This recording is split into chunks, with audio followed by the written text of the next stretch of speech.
Praise the Lord family, कैसे हैं आप सब। विश्वास करती हूँ आप सब ब्लेस हैं। मेरे प्यारे भाई बहनों, आज हम रात की प्रार्थना करेंगे और रात की प्रार्थना करने से पहले हम छोटे से वचन को लेंगे। खुदावन के प्यारे लोगों, जैसे कि आप जानते हैं, आज हम इस समाज में, इस संसार में, खास करके हम अपने मसीह समाज में अगर देखते हैं तो बहुत कम मेल मिलाप देखते हैं। आज अक्सर हम क्या देख रहे हैं कि बहुत से लोग कहने को मसीह हैं, वास्तव में वो अपने आप को मसीह बताते हैं, लेकिन वो वास्तव में मसीह नहीं है। उन्होंने सिर्फ और सिर्फ मसीह का लेबल लगाया है, मतलब वो केवल नामधारी मसीह हैं। यदि आज अगर हम देखते हैं एक परिवार जिसमें कि उन्होंने मसीह को ग्रहण किया है, उस परिवार में 2 भाई हैं और वो दोनों ही भाई चर्च जाते हैं, लेकिन एक साथ चर्च नहीं जाते हैं। एक पहले जाता है, एक बाद में जाता है, एक आगे बैठता है, एक पीछे बैठता है। और ऐसे ही उनकी वाइफ्स, जो उन दोनों भाइयों की जो वाइफ्स हैं, उनके बीच में भी काफी मतभेद हैं। मेरे प्यारे भाई बहनों, क्या आप जानते हैं, क्या वास्तव में, सच में, क्या हमें मसीह यही सिखाता है कि तुम जो चर्च जा रहे हो तो पहले अपने अंदर पूरी तरह से गुस्सा भरो, एक दूसरे को देखना पसंद ना करो और फिर मेरे घर में आओ। क्या हमें प्रभु ये सिखाता है? नहीं मेरे भाई बहनों। वचन देखिए, आज का वचन हम लेते हैं 1 कुरिन्थियों अध्याय 10, और जब हम उसकी 24वीं आयत को देखते हैं तो यहाँ लिखा है, कोई अपनी ही भलाई को नहीं वरन दूसरों की भलाई को ढूंढे। मेरे भाई बहनों, यहाँ वचन साफ बताता है, कोई अपनी ही भलाई को नहीं वरन दूसरों की भलाई को ढूंढे। क्या हम सच में दूसरों की भलाई चाहते हैं? आप देखिए, यहाँ वचन में लिखा है दूसरों की भलाई को ढूंढे। क्या वास्तव में, सच में, क्या हम इस वचन को पूरा करते हैं? यहाँ तो दूसरों की भलाई के बारे में बताया है, लेकिन बहुत से लोग तो केवल अपनी ही भलाई को चाहते हैं। वचन कहता है, कोई अपनी भलाई को नहीं वरन दूसरों की भलाई को ढूंढे।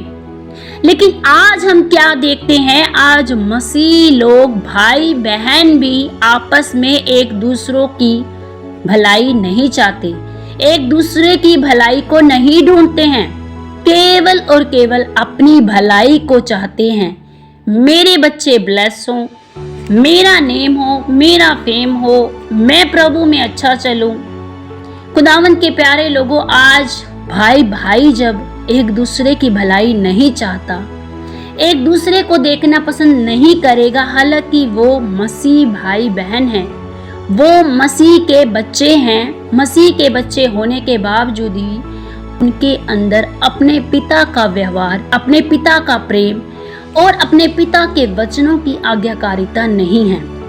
खुदावन के प्यारे लोगों, भले ही आप चाहे चर्च जाएं, चाहे कितना भी दान दशवांश क्यों ना दें, आप सोचते हैं कि मैं तो चर्च में बड़ा दान दशवांश देने वाला हूँ, बड़े से बड़े काम को करने वाला हूँ और मैं हर तरफ से चर्च की हर एक जरूरत को पूरा करता हूँ और मैं तो उपवास करने वाला हूँ, प्रार्थना करने वाला हूँ, मैं सब कुछ करने वाला हूँ। खुदावंद के प्यारे लोगों, अगर आप सोचते हैं कि मैं ये सब करके परमेश्वर के प्रति, उसकी नजरों में एक अच्छा और एक सच्चा मसीह बनूंगा, तो नहीं, नेवर। मेरे भाई बहनों, परमेश्वर का वचन कहता है कि जब तू अपने भाई से ही प्यार नहीं कर सकता जिसको तूने देखा है, तो तू कैसे कह सकता है कि हे परमेश्वर, मैं तुझसे प्रेम करता हूं। खुदावंद के प्यारे लोगों, पहली सेवा आपके परिवार से शुरू होती है। पहला परमेश्वर का वचन आपके परिवार में पूरा होता है। यदि आपके परिवार के साथ ही आपके पति, बच्चों, पत्नी या आपके भाई बहन, सास ससुर, आस पड़ोस, इन तमाम लोगों के साथ ही अगर आपका व्यवहार, आपका रिश्ता, आपका चाल चलन यदि इन लोगों के साथ ही अच्छा नहीं है, तो क्या आप अपने अंदर मसीह को दिखा पाएंगे? नहीं। खुदावंद के प्यारे लोगों, यदि हमारा चाल चलन हमारे परिवार में, हमारे घरों में ही अच्छा नहीं है, तो क्या हम सच में परमेश्वर के सम्मुख, क्या हम परमेश्वर के साथ भी अच्छे से चलने वाले हैं? नहीं। मेरे बहनों, यहाँ वचन बताता है, कोई अपनी भलाई को नहीं वरन दूसरों की भलाई को ढूंढे। दूसरों की भलाई को ढूंढे मतलब अगर आप चाहते हैं परमेश्वर की नजरों में भला बने रहना, आप चाहते हैं कि परमेश्वर आपको भलाई के रूप में देखे, आपको एक भले इंसान के रूप में देखे, आप एक अच्छे मसीह के रूप में परमेश्वर की नजरों में जाने जाएं, एक सच्चे और विश्वास योग्य दास दासी के रूप में जाने जाएं, तो आपको इस वचन पर मनन करना है। खुदावंद के प्यारे लोगों, अपने भाई बहनों के प्रति आपका व्यवहार सच में भलाई का होना चाहिए। आपको केवल अपनी ही भलाइयों की चिंता नहीं होनी चाहिए, आपको केवल अपनी ही इच्छाओं की पूर्ति नहीं होनी चाहिए कि मेरी आवश्यकताएं पूरी हो, मेरी जरूरतें पूरी हो, भले ही मेरे भाई की कोई भलाई ना हो। आपकी ये इच्छा नहीं होनी चाहिए। आपकी इच्छा होनी चाहिए कि प्रभु भले ही मुझे कम खाने को मिले, प्रभु भले ही मेरी जरूरतें बाद में पूरी हो, लेकिन मेरे ये छोटे भाई की, मेरे इस बड़े भाई की, मेरे इन तमाम चाहने वालों की जरूरतें पहले पूरी हो, इन सब का पहले भला हो, इन सब के साथ पहले भलाई हो। यदि आप ऐसा चाहने वाले हैं तो सच में आप एक वचन को पूरा करते हैं। आप सच में परमेश्वर के एक आज्ञाकारी बेटे बेटी ठहरते हैं। खुदावंद के प्यारे लोगों, यहाँ तो बताया गया है कि तुम दूसरों की भलाई को ढूंढो, दूसरों की, लेकिन दूसरों को छोड़े आप तो अपने ही परिवार का भला नहीं चाहते।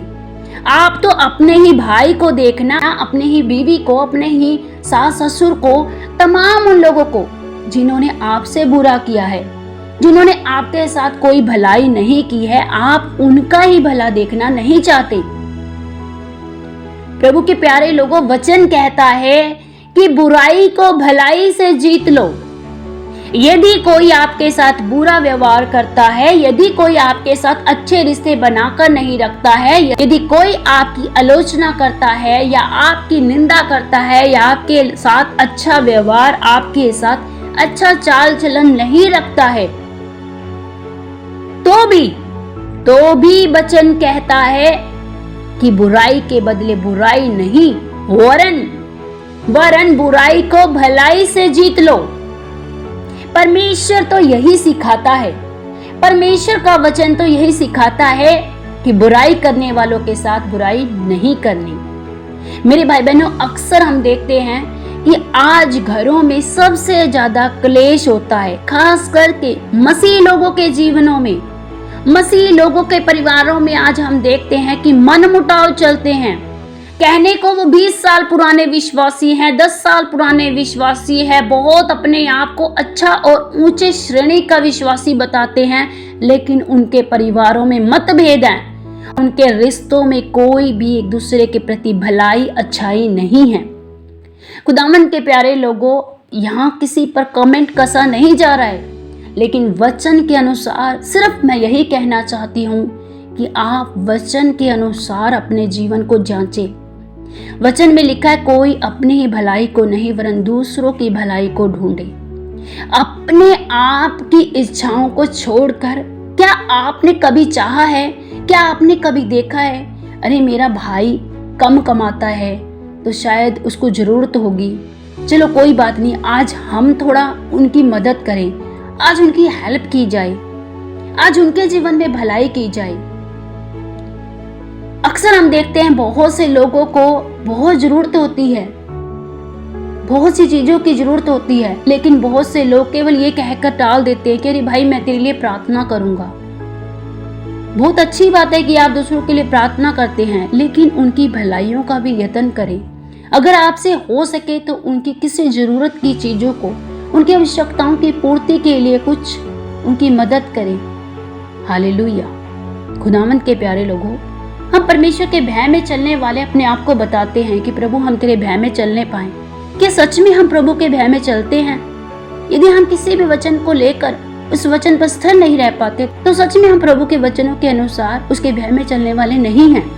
क्योंकि बाइबल का वचन कहता है कि हर एक मनुष्य अपने आप को जांचे। मेरे भाई बहनों, आज अगर आपके परिवारों में किसी भी तरह का मतभेद है, आपके भाई भाई के रिश्ते बिगड़े हुए हैं, या बहन बहन के, या सास बहू के, माँ बाप बच्चों के, कैसे भी क्यों ना हो, अपने परिवारों के लिए एक भलाई का नमूना बने। यदि आप अपने परिवार से ही भलाई करना शुरू कर देंगे तो मैं सच कहती हूँ, आपका वो भलाई का व्यवहार अक्सर लोगों को बदल देगा। तमाम उन लोगों के जीवन में एक बड़ा रिवाइवल लेकर आएगा, क्योंकि आप मसीह की चलती फिरती पत्रियां हैं, जिसे हर कोई मनुष्य पढ़ता है, हर कोई मनुष्य जांचता है। हालेलुया। खुदावंद आप सब लोगों को इस वचन के द्वारा आशीष दे, बरकत दे। आइए हम छोटी सी प्रार्थना करेंगे। धन्यवाद मेरे सर्वशक्तिमान महान जीवित प्यारे प्रभु जी, मैं आपका धन्यवाद करती हूँ। खुदावंद पिता, इस रात्रि के सुंदर समय के लिए मैं आपका धन्यवाद करती हूँ। प्यारे प्रभु, मैं अपने तमाम प्यारे भाई बहनों को तेरे पवित्र सामर्थी हाथों में सौंपती हूँ। राजाओं के राजा पिता, यदि आज इनके जीवन में किसी भी तरह का कोई भी मतभेद है प्रभु, यदि प्रभु सच में ये किसी के लिए भलाई का नमूना नहीं बन पाए हैं प्रभु, तो मेरी प्रार्थना है प्यारे प्रभु, आज ये सच में प्रभु बड़ी प्रसन्नता के साथ प्रभु भलाई को खोजें प्रभु, दूसरों की भलाई को चाहने वाले हों मेरे परमेश्वर पिता। ये अपनी इच्छाओं की पूर्ति नहीं प्रभु, दूसरों की आवश्यकताओं की पूर्ति करने वाले बन जाएं मेरे परमेश्वर प्रभु। इन पर अनुग्रह कीजिए प्रभु, इन पर दया कीजिए प्यारे प्रभु। प्यारे प्रभु, यदि इनमें से कोई भी किसी तरह से रोगी है, बीमार है, दुख पीड़ा में है, तकलीफ में है पिता, मेरी प्रार्थना है प्यारे प्रभु, इनके जीवन से सारा दर्द पीड़ा तकलीफ बीमारियां जाती रही। यीशु के नाम से मैं अधिकार लेती हूँ सारी बीमारियों पर, सारी दुष्ट आत्माओं पर, यीशु के नाम से इनके जीवन से जाने के लिए कमांड करती हूँ। उखड़ो यीशु के नाम से, गंदी दुष्ट आत्मा उखड़ो यीशु के नाम से प्रभु। मैंने ब्लेस करती हूँ यीशु के नाम से। मैं इनके जीवन में चंगाई की घोषणा करती हूँ, छुटकारे की विक्टोरियस लाइफ की घोषणा करती हूँ यीशु के नाम से। मैंने ब्लेस करती हूँ। Be bless them in the name of Jesus. Thank you Jesus पिता, थैंक यू लॉर्ड जीसस। धन्यवाद सामर्थी परमेश्वर, इन्हें ब्लेस करने के लिए प्यारे प्रभु जी। इन्हें रात को मीठी नींद दीजिए प्यारे प्रभु जी। जब ये सोए प्रभु, तो ये प्रभु आपके मीठे सपनों में खो जाएं प्यारे प्रभु जी। खुदावन, कोई भी रात्रि के समय प्रभु कोई किसी तरह का कोई अटैक, शत्रु का कोई भी प्लान, कोई भी युक्ति इनके जीवन में कभी सफल ना होने पाए, यीशु के नाम से घोषणा करती हूँ प्रभु। मीठी नींद दीजिए, सुबह उठने का बल बख्शिए प्रभु। आपका धन्यवाद करते हुए प्रार्थना पिता यीशु के नाम से मांगते हैं, आमेन। सबको जय मसीह की। God bless you.